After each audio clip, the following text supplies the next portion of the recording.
ఆనందం లోపలే ఉన్నప్పుడు ఆనందాన్ని ఎందుకు తెలుసుకోలేవు నువ్వు? యావానర్థ ఉదపానే సర్వత సంప్లుతోతకే, అంతటా ఉన్నటువంటిది నీరైనప్పుడు ఒక గ్లాసుడు నీళ్ల కోసం ఎందుకు పరిగెడతావు నువ్వు?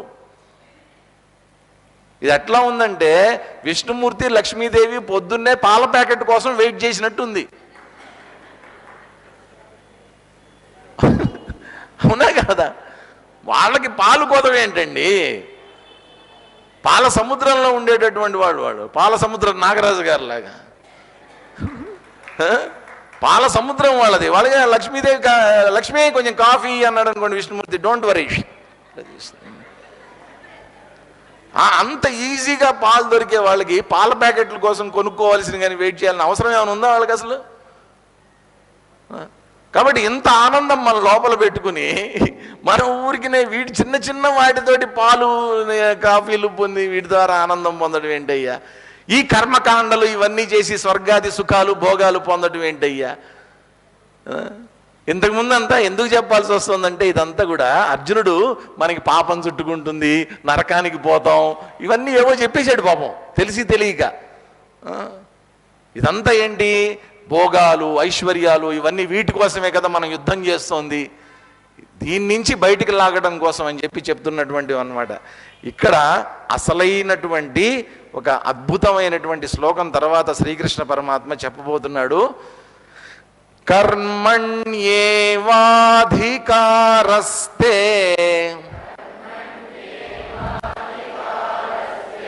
మా ఫలేషు కదాచన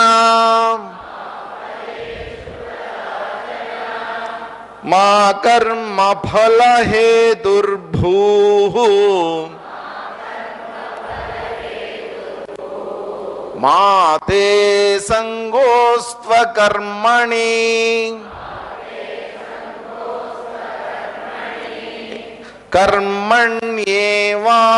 కర్మణ్యేవాధికారస్తే మా ఫలేషు కదాచన. మా చూడండి ఒకసారి, మా కర్మ మా ఫలేషు కదా. మామూలుగా పాకి కింద పొక్కిలు ఉందనుకోండి, మనం తెలుగులో చదివేటప్పుడు ఎలా చదువుతాం దాన్ని? ఫలం అంటాం. ఫ ఫ ఫలం, ఫలితం. 10th క్లాస్ ఫలితాలు వచ్చాయి, సీతాఫలం అంటాం ఫ. కానీ సంస్కృతంలో ఫ అనే శబ్దం లేదు. దాన్ని ఎలా పలకాలి? కానీ మహాప్రాణంగా ఎట్లా పలుకుతాం? ఖా, ఒత్తు ఖా కదా. బాని ఎట్లా పలుకుతాం? భా. తాను ఎట్లా పలుకుతాం? ధా. దాని ఎట్లా పలుకుతాం? ధా కదా. అదేవిధంగా పాని కూడా మహాప్రాణంగానే పలకాలి. పా ఉన్న చోట కింద పొక్కిళ్ళు ఉన్నందు కానీ ఫాను అనకూడదు. ఫా, ఒత్తు ఫా. ఫా మా ఫలేషు కదాచన. ఇంకొకసారి చదువుదాం. కర్మణ్యేవాధికారస్తే మా ఫలేషు కదాచన మా కర్మ ఫల హేతుర్భూః మా తే సంగోస్త్వ కర్మణి. ఇప్పుడు మా కర్మ ఫల హేతుర్భూ. హేతుర్భూ ఉంది కదా, భూ తర్వాత విసర్గ ఉంది.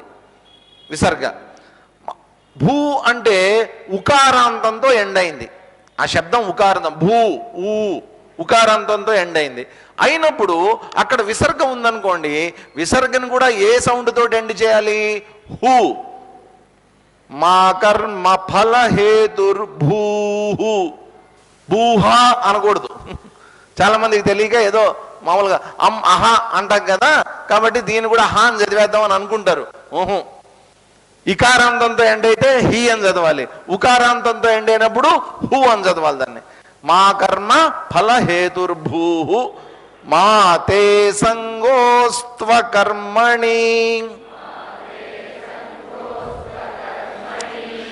ఇది నిజంగా చెప్పాలంటే మొత్తం అసలు ఈ ఒక్క శ్లోకం కనుక అర్థమైపోయి ఉంటే అర్జునుడికి యుద్ధం మొదలు పెట్టేసి ఉండేవాడు. ఈ ఒక్క శ్లోకం అర్థమైతే ఏమంటున్నాడంటే శ్రీకృష్ణుడు, తే కర్మణియేవ అధికారః, నీకు కర్మలు చెయ్యటంలో మాత్రమే అధికారం ఉంది అని చెప్తూ, ఫలేషు కదాచన మా, ఫలం మీద నీకెప్పుడు కూడా అధికారం అనేటువంటిది లేదు అని చెప్పట్లేదండి. ఏమంటున్నాడు? వద్దు అంటున్నాడు. నువ్వు కావాలంటే పెట్టుకో నీ కర్మ, కానీ ఇక్కడ ఏం చెప్తున్నాడు? వద్దు. మా మా అంటే వద్దు, నా అంటే లేదు, మా అంటే వద్దు. నీకు కర్మలు చేయటం మీద అధికారం ఉంది, కానీ కర్మ ఫలితం మీద నీకు అధికారం అనేటువంటిది పెట్టుకోవద్దు, వద్దయ్యా. ఏమంటున్నాడు తర్వాత? కర్మఫల హేతు మా భూహు, కర్మఫలానికి హేతువు కూడా నువ్వు కావద్దు.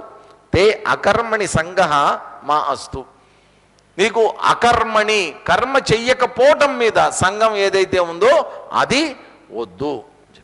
కాబట్టి ఏం చేయమంటున్నాడు ఇక్కడ? కర్మ చెయ్యొద్దు అని చెప్పట్లేదండి, కర్మ చెయ్యి. కర్మ చేసిన తర్వాత ఏం చేస్తావు? కర్మ చేసావు కాబట్టి ఫలితం ఖచ్చితంగా వస్తుంది. చేసిన ఏ కర్మ అయినా సరే, ఇప్పుడు 10th క్లాస్ చదువుతుంటాడండి పిల్లవాడు, సంవత్సరం అంతా కష్టపడి చదువుతాడు, చదివిన తర్వాత పరీక్షలు రాస్తాడు, రాసిన తర్వాత వాడికి దేని మీద ఉంటుంది దృష్టి? ఫలితాలు ఎప్పుడు వస్తాయి, ఫలితాలు ఎప్పుడు వస్తాయి, ఫలితం ఎప్పుడు వస్తుంది. ఏ కర్మ చేసినా, మనం ఏదైనా చిన్న బిజినెస్ చేసాం, ఫలితం ఎప్పుడు వస్తుంది. బ్యాంకులో డిపాజిట్ పెట్టాం, వడ్డీ ఎప్పుడు వస్తుంది. ఏదో ఒకటి, ఏ కర్మ చేసినా కానీ ఫలితం ఆశించకుండా మనం ఏ కర్మ చేయం కదండి. ఒకడికి ఒక ఫోన్ చేసామంటే ఏదో ఒక ఫలితం ఉండాల్సిందే దాంట్లో. ఒకటి ఇంటికి వెళ్ళాము అంటే ఏదో ఒక ఫలితం ఆశించే వెళ్తాం. ఒకరితో మాట్లాడాము అంటే ఫలితం ఆశించి మాట్లాడతాం. ఏ ఫలితము లేకుండా ఎవడు ఏ పని చెయ్యడు. ఇక్కడ మీరందరూ వచ్చారు అంటే సాయంత్రం పూట గంటన్నర సేపు సాక్రిఫైస్ చేసి త్యాగం చేసి వచ్చారు అంటే భగవద్గీత వినాలి అనేటువంటి ఫలితం దక్కాలి అని మీరు సంకల్పంతో ఇక్కడికి వచ్చారు కదా. ఇక్కడ ఏం లేదనుకోండి, ఎవడు రాడు ఇక్కడికి. కాబట్టి ఇక్కడ ఏమన్నారు? కర్మ చెయ్యి. ఎలాంటి కర్మ చేస్తావు? ఫలితం వచ్చేటటువంటి కర్మే చెయ్యి. ఆ వచ్చే ఫలితం కూడా ఎట్లా ఉండాలి? మంచి ఫలితం రావాలి, ఉత్తమమైనటువంటి ఫలితం రావాలి. కానీ ఫలితం మీద అధికారం మాత్రం పెట్టుకోవద్దు. కాబట్టి మనందరం చేయాల్సింది ఏంటంటేనండి, కర్మ చేద్దాం, కర్మ ఫలితాన్ని వదిలేద్దాం. స్వామి చిన్మయానంద ఎప్పుడు చెప్తున్నాడు? Do the best, leave the rest. నువ్వు చేయాల్సింది ఏదైతే ఉందో దాన్ని నిశ్చయంగా చేసేసి, రావాల్సింది ఏదైతే ఉందో దాన్ని వదిలేసే అంటాడు ఆయన. రావాల్సింది ఎలాగో వస్తుంది, నీకు ఎంత ప్రాప్తం ఉందో అంత ఖచ్చితంగా వస్తుంది. నువ్వు ఎంత బాగా చేస్తే అంత బాగా వస్తుంది, రావాల్సింది వస్తుంది. ఆ వచ్చినటువంటిది ఏం చేస్తావు? దాని మీద ఇంత రావాలి అని ఖచ్చితంగా నిర్దేశించుకుని కూర్చోవద్దు. అంత వస్తే రావచ్చు, రాకపోతే రాకపోనువచ్చు, ఏమైనా జరగచ్చు.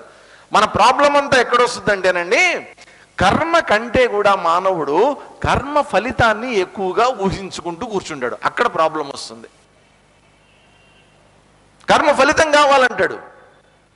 ఇంకోటి ఏంటంటే, నువ్వు కర్మ చేయకుండా కర్మ ఫలితం ఇస్తాము అంటే రెడీగా ఉంటాడు ఎప్పుడు కూడా. బొచ్చ పట్టుకొని రెడీగా ఉంటాడు అనమాట. నువ్వే కర్మ చేయొద్దు, నీకు ఫలితం ఇస్తాము.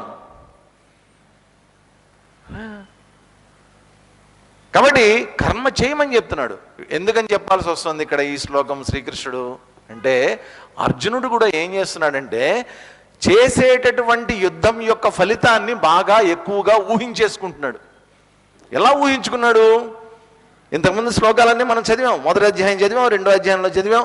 వీళ్ళందరూ చనిపోతారు, నేను చంపేస్తాను, మనకి నరకం వస్తుంది, ఎక్కడికో ఏం జరుగుతుందో తెలియదు, వాళ్ళే బతుకుతారో మనమే బతుకుతాము, వాళ్ళే యుద్ధం చేస్తారో మనమే యుద్ధం చేస్తాము, ఫలితం ఏ విధంగా ఉంటుందో, నేను చచ్చిపోయినా పర్వాలేదు, వాళ్ళు నన్ను చంపినా పర్వాలేదు, ఏమిటేమిటో ఊహించేసుకున్నాడు. తనకి తానే అన్నీ ఊహించేసుకున్నాడు.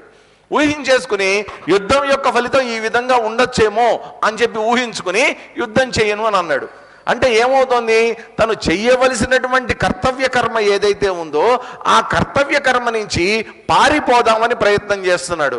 ఇక్కడ మన హైందవ సంస్కృతి ఏదైతే ఉందండి, అది నేను చెప్తున్నాను, ఖచ్చితంగా ప్రతి మానవుడికి నిర్దేశించినటువంటి కర్మ ఏదైతే ఉందో ఈ భూమి మీద పుట్టినందుకు గాను నువ్వు చేయవలసినటువంటి నీకు నిర్దేశించినటువంటి కర్మ ఏదైతే ఉందో నువ్వు చేసి తీరవలసిందే.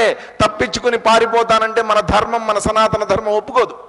చెయ్యి, ఖచ్చితంగా చెయ్యి. మంచి ఫలితం కోసం చెయ్యి. నువ్వు చేసేటటువంటిది కూడా ఎట్లా ఉండాలి? అద్భుతమైనటువంటి ఫలితాలను ఇచ్చే విధంగా ఉండాలి నువ్వు చేసేటటువంటి కర్మ. కానీ ఆ ఫలితంతో సంబంధం పెట్టుకోవద్దు. ఎందుకని? ఫలితం బాగా వచ్చిందనుకోండి, ఓ పార్టీలు చేసుకుంటావు కూర్చొని.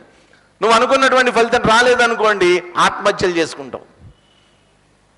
కాబట్టి నువ్వు బ్యాలెన్స్డ్గా తీసుకో. కర్మ చేయటం వరకే నీకు అధికారం. కర్మ ఫలితం మీద అధికారం అనేటువంటిది వీలైనంత వరకు పెట్టుకోవద్దురా నాయనా. నిజంగా ఇలా చేయగలిగితేనండి మన జీవితాలు ఎంత ఆనందంగా ఉంటాయో ఒకసారి ఆలోచించండి. చేయాల్సింది చేస్తాం, అవసరమైంది చేస్తాం. ప్రతి చోట కూడా ఎక్కడ ఏది అవసరమో దాన్ని చేసుకుంటూ పోతూ ఉంటాం. అంతే తప్ప అమ్మో ఫలితం అమ్మ ఇంకేదో ఊహించుకోవద్దు. ఎక్స్పెక్టేషన్స్. మానవుడి జీవితాంతం అంతా కూడా దేంట్లో నాశనం అయిపోతుందంటే ఎక్స్పెక్టేషన్స్ అంటారు. ఎక్స్పెక్టేషన్స్ అంటే ఇది రావాలి, ఇది వచ్చి తీరాలి, ఫలితం ఈ విధంగానే ఉండాలి అని ముందుగానే నిర్ణయించేసుకోవటం. ఇక్కడ అర్జునుడు కూడా అట్లా నిర్ణయించేసుకున్నాడు. కాబట్టి ఏమంటున్నాడు? మా కర్మ ఫల హేతుర్భుః. కర్మ ఫలితానికి నువ్వు హేతువు కావద్దు, దానికి కారకుడివి నువ్వు ఖచ్చితంగా ఎప్పుడు కూడా అవ్వద్దు అనవసరంగా నువ్వు. మాతే సంగోస్త్వ కర్మణి. అకర్మణితో కూడా అంటే కర్మ చేయకుండా ఉండటం ఏదైతే ఉందో దాంతో నువ్వు సంఘం పెట్టుకోవద్దు అని అన్నాడు. ఇప్పుడు జనరల్గా ఎందుకని చెప్తున్నానంటే కొంచెం డీటెయిల్గా దీని గురించి ఆలోచిద్దాం. ఏంటంటే జనాలు ఎట్లా ఆలోచిస్తారంటే, సార్ కర్మ చేస్తే ఫలితం వస్తుంది కదండి కదా, కర్మ చేస్తే ఫలితం రాకుండా ఎట్లా ఉంటుంది? వస్తుందండి కదా. కాబట్టి ఇక్కడేమో కర్మ ఫలితం వద్దంటున్నారు కదా, ఫలితం మీద ఆశ పెట్టుకోవద్దు అంటున్నారు కదా. అసలు కర్మే చేయకుండా ఉంటే ఫలితమే రాదు కదండి. ఫలితమే లేకపోతే అసలు దాంతో సంబంధమే లేదు కదా నాకు. కాబట్టి నేను కర్మ చేయను, ఏ పని చేయను, హ్యాపీగా కూర్చుంటా అని అనుకుంటామేమో. అలా గనక అందరూ అనుకున్నారనుకోండి, ప్రపంచం తల్లకిందులు అయిపోతుంది. అందరూ కర్మలు చేయడం ఆపేస్తే ప్రపంచం నాశనం అయిపోతుంది. ఎవరి కర్మలు వాళ్ళు చెయ్యాలి, ఖచ్చితంగా చేయాలి. పైగా అర్జునుడు లాంటి క్షత్రియుడు ధర్మం కోసం యుద్ధం చేసి తీరాల్సిందే. ఫలితం దాంతో సంబంధం పెట్టుకోవద్దు.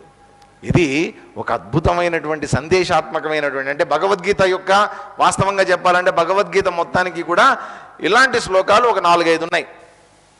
ఈ శ్లోకాల యొక్క అర్థాన్ని కనుక మనం తెలుసుకోగలిగితే, ఇటువంటి ముఖ్యమైనటువంటి శ్లోకాల అర్థాన్ని కనుక మనం తెలుసుకోగలిగితే, దీనివల్ల జరిగేటటువంటిది ఏంటంటేనండి, ఎందుకు చెప్తున్నారంటే ఈ రోజుల్లో అందరూ కూడా ఈ మానసికమైనటువంటి ప్రశాంతత కోల్పోవడానికి చాలా వరకు రీజన్స్ ఏంటంటే ఓవర్ ఎక్స్పెక్టేషన్స్. ఇంకా ఏదో కావాలి, ఇంకా ఏదో కావాలి, స్ట్రాంగ్గా కావాలి నాకు. వీళ్ళ ఎక్స్పెక్టేషన్స్ పాపం ఏవో అనుకున్నవి జరగకపోవటం వల్ల వీళ్ళవన్నీ తీసుకుని వెళ్ళి ఏం చేస్తారంటే పిల్లల మీద రుద్దుతారు. వాడేదో అయిపోవాలి, వాడేదో చేసేయాలి, వాడేదో ఎక్కడికి వెళ్ళిపోవాలి. పాపం వాడికి ఏదో చేయాలని ఉంటుంది, వాడికి ఇంకోటి ఏదో చేయాలని ఉంటుంది. ఒక ఆర్టిస్ట్ అవ్వాలనుకుంటాడు, ఒక ప్లేయర్ అవ్వాలనుకుంటాడు. అవన్నీ పట్టించుకోరు వీళ్ళు. ఎంతసేపు ఏంటంటే మేము అనుకున్నట్టే నువ్వు చదవాలి. ఇప్పుడు అక్కడ కూడా చూడండి, పాపం వీళ్ళని తీసుకొని వెళ్ళి ఆ విజయవాడ ఆ శ్రీ చైతన్య నారాయణలో వేస్తుంటారు. పండగలప్పుడు టిక్కెట్లు కూడా దొరికిసావు మాకు. ఎప్పుడన్నా విజయవాడ కానీ ఎక్కడికన్నా వెళ్దామంటే ఏంట్రా అంటే ఈ పిల్లలందరూ కూర్చొని ఉంటారు అక్కడ, మొత్తం అంతా ఆక్యుపై చేసుకుని ఉంటారు. వీళ్ళందరూ ఏంటి, ఇంటి దగ్గర ఎక్స్పెక్టేషన్స్తో పంపిస్తారు తల్లిదండ్రులు. ఏంటి, ఎళ్ళు, నిన్నక్కడ ఎందుకు వేసామో తెలుసా, ఎళ్ళు. ఇంకేం చెప్పరండి, ఇదే చెప్తారు. నిన్నక్కడ ఎందుకు వేస్తున్నావో తెలుసా, శ్రీ చైతన్యాలో గన్నవరం క్యాంపస్లో ఎందుకు పెడుతున్నావో తెలుసా అంటారు. ఈడ పాపం గుండె లబ్ అని కొట్టుకుంటూ వెళ్తాడు అక్కడికి. వీళ్ళ ఎక్స్పెక్టేషన్స్ ఇవన్నీ వీడి మీద రుద్దుతారనమాట. వీడు పాపం అక్కడికి వెళ్ళిన తర్వాత అక్కడ భూతాలు దెయ్యాలు లాంటి వార్డెన్లు లెక్చరర్లు వాళ్ళందరూ ఉంటారు. వాళ్ళందరూ వీడి మీద పడి ఉమ్మని పడుతుంటారనమాట. వీడికి ఏం చేయాలో తెలియదు. మార్కులు రావాల్సిందే, చదవాల్సిందే, రాత్రి మగళ్ళు కొట్టి ఇంటర్మీడియట్ పిల్లల్ని కూడా కొడతారండి అక్కడ. ఇంటర్మీడియట్ పిల్లల్ని కొడతారు వాళ్ళు, లిటరల్గా ఆడపిల్లలను కూడా చూడకుండా కొడుతుంటారు వాళ్ళు. కొట్టి చదివిస్తారు వాళ్ళని, ఎక్స్పెక్టేషన్స్. వాడు పాపం అంతా ఒక 2 నెలలు 3 నెలలు అక్కడ ఉండి ఎప్పుడు కొంపకపోతాంరా అని చెప్పి పండగకు వచ్చాడు అనుకోండి, ఇంటికి వచ్చిన దగ్గర నుంచి మార్కులు ఎన్ని వచ్చాయి, ఇంట్లో వాళ్ళు ఎన్ని మార్కులు వచ్చాయి, మొన్న దాంట్లో ఎన్ని వచ్చాయి, మొన్న దీంట్లో ఎన్ని, ఇదే తతంగం, ఇదే గోల. పిల్లలు నలిగిపోతారు. ఈ పిల్లల రిజల్ట్స్ మీద తల్లిదండ్రులు నలిగిపోతుంటారు. కంపారిజన్స్, వాళ్ళ కొడుకు చూడు ఏం చేశాడు, వీళ్ళ అమ్మాయి చూడు ఏం చేశాడు. ఆడికి అసలు నేను ఏదో అవుదాం అనుకుంటే వీళ్ళేంటారు బాబు నా నెత్తి మీద రుద్దుతున్నారు అని చెప్పి వాడు ఆలోచిస్తూ ఉంటాడు. ఈ ఎక్స్పెక్టేషన్స్ అన్నీ పక్కన పెట్టాలండి. మన జీవితంలో ఏది రావాలో, ఎంత రావాలో దాన్ని అంతా భగవంతుడు మనకి ఇస్తాడు. మన ప్రారంధానుసారం మనకేం రావాలో అది ఖచ్చితంగా వస్తుంది. దాని వరకు స్వీకరించడం నీ బాధ్యత, అంతవరకే స్వీకరించు. ఇంతే రావాలని మాత్రం పొరపాటును కూడా అనుకోవద్దు, ఇలాగే రావాలని మాత్రం పొరపాటును కూడా అనుకోవద్దు అనేటువంటి ఒక వార్నింగ్ లాంటిది ఇచ్చి తర్వాత ఏం చేయమంటున్నాడో చూడండి. యోగస్థః కురు కర్మాణి సంగం త్యక్త్వా ధనంజయ సిద్ధ్య సిద్ధ్యో సమో భూత్వా సమత్వం యోగ ఉచ్యతే. యోగస్థః కురు కర్మాణి సంగం త్యక్త్వా ధనంజయ సిద్ధ్య సిద్ధ్యో సమో భూత్వా సమత్వం యోగ ఉచ్యతే.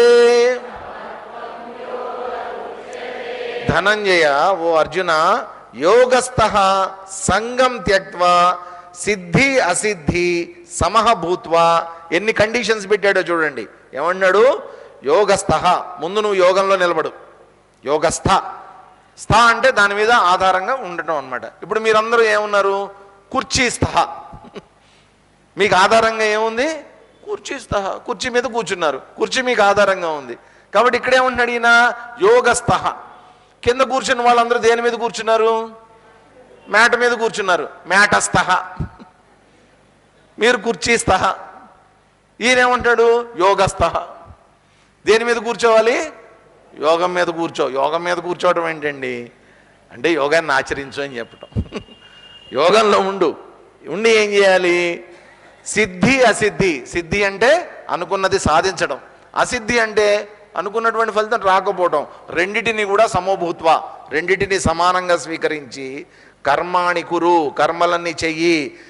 ఈ విధంగా సమత్వం, అపజయాన్ని జయాన్ని, సిద్ధి అసిద్ధి అన్నిటినీ కూడా సమంగా స్వీకరించడం ఏదైతే ఉందో సమత్వం యోగ ఉచ్యతే. ఒక్కొక్క చోట శ్రీకృష్ణుడు యోగానికి ఒక్కొక్క రకమైనటువంటి అర్థం చెప్తూ ఉంటాడండి సందర్భానుసారంగా. ఇక్కడ చెప్తున్నటువంటి అర్థం ఏంటి? సమత్వం. యోగం అంటే ఏంటి? ఇక్కడ చెప్తున్నటువంటిది సమత్వం, సమంగా స్వీకరించటం. లాభాన్ని నష్టాన్ని, సిద్ధిని అసిద్ధిని, మానాన్ని అవమానాన్ని అంతటిని సమంగా స్వీకరించడం ఏదైతే ఉందో దాన్ని యోగం అంటారయ్యా అని శ్రీకృష్ణుడికి అర్జునుడికి సలహా ఇస్తున్నాడు. కాబట్టి ఆ సమత్వం ఏంటి అనేటువంటిది డీటెయిల్డ్గా మనం రేపు చూద్దాం. అయితే రేపటికి వెళ్ళే ముందు ఇప్పుడు ఏం చేద్దామంటే ఒక చిన్న అనౌన్స్మెంటు ఏంటంటే, నేను అనుకున్నది విచిత్రంగా ఏంటంటే అదే విషయాన్ని అప్పాజీ గారు కూడా అనుకున్నారు. నేనేమనుకున్నానంటే, అందరూ రోజు చక్కగా వస్తున్నారు, బాగుంది, వింటున్నారు, శ్రద్ధగా వింటున్నారు. దీంతోపాటు చదవటం కూడా, అంటే భగవద్గీత పుస్తకం చూసి తప్పులు లేకుండా చదవగలిగితే అంతకు మించిన అదృష్టం ఇంకొకటి లేదు. చాలామందికి ఇక్కడ ఉన్నటువంటి వాళ్ళకి వచ్చేసి ఉంటుంది కదా. అయితే రాని వాళ్ళు కూడా కొంతమంది ఉంటారు. కొంతమందికి ఏంటంటే చూసి చదవటం వచ్చి ఉంటుంది, కొంతమంది బైహార్ట్ చేసినటువంటి వాళ్ళు ఉంటారు, రకరకాలుగా ఉంటారు. కొంతమంది చూసి కూడా తప్పులు చదివేటటువంటి వాళ్ళు ఉంటారు. ఎందువల్లంటే దాని రూల్స్ తెలియక. అంటే ప్రొనౌన్సియేషన్ రూల్స్ కానీ, లేకపోతే ఆ అక్షరాలు, సంయుక్తాక్షరాలు, ద్విత్తాక్షరాలు ఎలా పలకాలనేటువంటి రూల్స్ తెలియకపోవటం కానీ, విసర్గ వచ్చినప్పుడు ఏం చేయాలనేది తెలియకపోవటం, దానివల్ల కొన్నిసార్లు తప్పులు చదివేటటువంటి అవకాశం ఉంది. కాకపోతే మేము చేసేటటువంటి ప్రయత్నం అంతా ఏంటంటే, మీరు కనుక ఈ భగవద్గీత 700 శ్లోకాలు పూర్తయిపోయే లోపల కరెక్ట్ ప్రొనౌన్సియేషన్ తోటి మీరు శ్లోకాలు చదవడం కనుక నేర్చుకోగలిగితే, రేపొద్దున మీరు ఏ శ్లోకం ఎక్కడ చూసినా కానీ స్పష్టంగా మీ అంతటా మీరే చదువుకునే స్థితికి తీసుకెళ్లాలనేది మా ఉద్దేశం. కేవలం భగవద్గీత ప్రవచనం చెప్పడమే కాదు, భగవద్గీతను చదవటం కూడా నేర్చుకోవాలనేటువంటిది నేను అనుకున్నటువంటిది. అందుకని నేనేమనుకున్నానంటే, ఇప్పుడు 1వ అధ్యాయం ఎలాగో అయిపోయింది కదా, ఎవరితో అన్నా ఒక రోజు ఇక్కడ క్లాసు మొదలవ్వక ముందే ఒక 10 నిమిషాల ముందు అందరూ కనుక రాగలిగితే కాసేపు 1వ అధ్యాయము మొత్తం ఒకసారి చదివేస్తే, అట్లా ఒక వారం రోజులు కనుక చదవగలిగితే అధ్యాయం నోటికి వస్తుంది, అలవాటు అయిపోతుందని నేను అనుకున్నా. అయితే ఏంటంటే, అప్పాజీ గారు, గణపతి సచ్చిదానంద స్వామీజీ గారు ఈ విషయాన్ని మరి ఆయన స్ఫురణకి ఎట్లా వచ్చిందో నాకు తెలియదు, కానీ మొత్తానికి ఆయన ఒక ఇన్స్ట్రక్షన్ ఇచ్చి పంపించారు మనకి. ఏంటంటే, ఇక్కడికి వస్తున్నటువంటి వాళ్ళందరూ ఎవరైతే ఉన్నారో వాళ్ళందరినీ కూడా ఇక్కడ క్లాస్ డిస్టర్బ్ కాకుండా చక్కగా ఆన్లైన్ క్లాసెస్ అరేంజ్ చేయమన్నారు. ఆన్లైన్లో ఇప్పుడు అందరూ చక్కగా ఆన్లైన్లో చక్కగా అందరికి అలవాటైంది, యూట్యూబ్లు ఇవన్నీ చూడటం అలవాటు చేసుకున్నారు. కాబట్టి ఆన్లైన్ క్లాసెస్ అరేంజ్ చేయమని చెప్పి అన్నారట. కాబట్టి ఆ విషయాన్ని మన దగ్గరికి ఇన్ఫర్మేషన్ పంపించారు. ఇప్పుడు మన నారాయణ శర్మ గారు, గోశాల నారాయణ శర్మ గారు వాళ్ళ మిస్సెస్ ఇక్కడే ఉన్నారు, అమ్మ వాళ్ళ శ్రీమతి గారు ఇక్కడే ఉన్నారు. వారిని ఒకసారి వేదిక మీదకి రావాల్సిందిగా కోరుతున్నాను. ఆ అమ్మ అక్కడ ఉన్నటువంటి వాళ్ళిద్దరి పేర్లు నేను మర్చిపోయాను, బట్ బోత్ ఆర్ దత్తాస్, అంతవరకు గుర్తుంది నాకు. అమ్మా మంజరి అండ్ ధేనుక, మంజరి ధేనుక, వాళ్ళిద్దరు కూడా, వాళ్ళందరూ ఎవరంటే గోల్డ్ మెడలిస్టులు. దేంట్లో అంటే భగవద్గీత చదవటంలో గోల్డ్ మెడలిస్టులు వాళ్ళందరూ. ఇట్లాంటి గోల్డ్ మెడలిస్టులని అప్పాజీ గారు కొన్ని వేల మందిని తయారు చేశారు, కొన్ని వేల మందిని. కాబట్టి మై సిన్సియర్ రిక్వెస్ట్ ఏంటంటే, భగవద్గీత ఇక్కడ మీరు వినండి, అర్థాన్ని వినండి, చక్కగా తెలుసుకోండి, చదవటం మాత్రం వాళ్ళ దగ్గర ఓపికగా నేర్చుకోండి. కాబట్టి అమ్మ ఇప్పుడు మీకు చెప్తారు అసలు ఎట్లా చేస్తే మీకు ఇది ఈజీ అవుతుంది అనేటువంటిది. సార్ ఒకసారి కార్డ్లెస్ మైక్ అమ్మకి. అమ్మా ప్లీజ్ కమ్ ఇక్కడికి. హలో, ఒక్క 2 minutes అమ్మ ఎక్స్ప్లెయిన్ చేస్తారు, దయచేసి వినండి అందరూ. జయ గురుదత్త అండి, అందరికీ నమస్కారం. గణపతి గురుమేకం సచ్చిదానంద రూపం విబుధ నివహ సేవ్యం యోగ మార్గాదిరూఢం శరణముపగతానాం ఆర్తి సంఘాద్రివజ్రం మమ హృదయ నివాసం భక్తి నమ్రో నమామి. ఓం శ్రీ శ్రీ శ్రీ గణపతి సచ్చిదానంద సద్గురుభ్యో నమః. ఓం శ్రీకృష్ణాయ పరమాత్మనే నమః. జగదత్త అండి, మొన్న బాలస్వామీజీ వారు వచ్చారు ప్రవచనం అప్పుడు. స్వామీజీ అన్నారు, మీరు అందరూ కూడా భగవద్గీత నేర్చుకుని, అంటే మనము నేర్చుకుని మనలో ఎంత ఒక ఆత్మానుభూతి వస్తుందండి. అంటే ఒక మెమరీస్ చేసాం అనుకోండి, మనం వాకింగ్కి వెళ్ళినప్పుడు కూడా చదువుకోవచ్చు, ఏదో ఒక టైంలో మనకి అట్లా నోట్లో జరిగిపోతుంది. స్వామీజీ అన్నారు అందరూ మైక్ దగ్గరగా పెట్టుకోండి. ఓకే, మనం మెమరీస్ చేయండి అందరూను. ఆ మైక్ వాల్యూమ్ ఇంక్రీజ్ చేయండి ఎవరన్నా. మెమరీస్ చేస్తే మనకి జ్ఞాపక శక్తి పెరుగుతుందండి. పూజ్య స్వామీజీ వారు ఏం చెప్పారంటే, ఈ రోజుల్లో ఆల్జైమర్స్,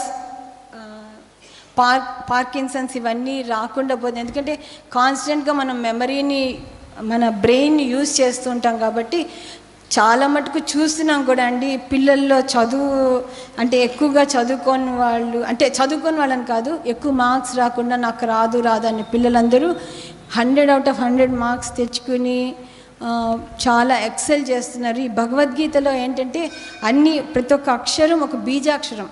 ఇది మనకి సాక్షాత్ కృష్ణ పరమాత్మ అర్జునుడికి బోధించింది. సో అందుకని ఇది చేయడం వలన ఇది మొత్తం మన జీవితం, స్వామీజీ వారు కూడా అదే చెప్తున్నారు మనకు అందరికీను, మొత్తం ఇది మనకు తెలిసిందే. అందుకని ఇది మెమరైజ్ చేస్తే మనకి మనం అనుకుంటాం అండి, నాకు రాదండి, నాకు వయసు అయిపోయింది, నాకు 40 ఏళ్ళు వచ్చేసాయి, 50 ఏళ్ళు వచ్చేసాయి, నేను చేయలేను, నా వల్ల కాదని. అసలు స్వామీజీ అన్నారు, చెరుపు మరుపు అనేది ఎవరికి ఉండదు, అదంతా మనం ఓన్లీ మనం క్రియేట్ చేసుకునేది. ఇప్పుడు మా అవధూత్ దత్తపీఠంలో 2.5 ఏళ్ల పాప మెమరైజ్ చేసిందండి. అంటే 2.5 ఏళ్ళ పిల్లలు ఇంకా మాట్లాడడం రాదు, అలాంటిది 700 శ్లోకాలు మెమరైజ్ చేసి గోల్డ్ మెడల్ తెచ్చుకుంది.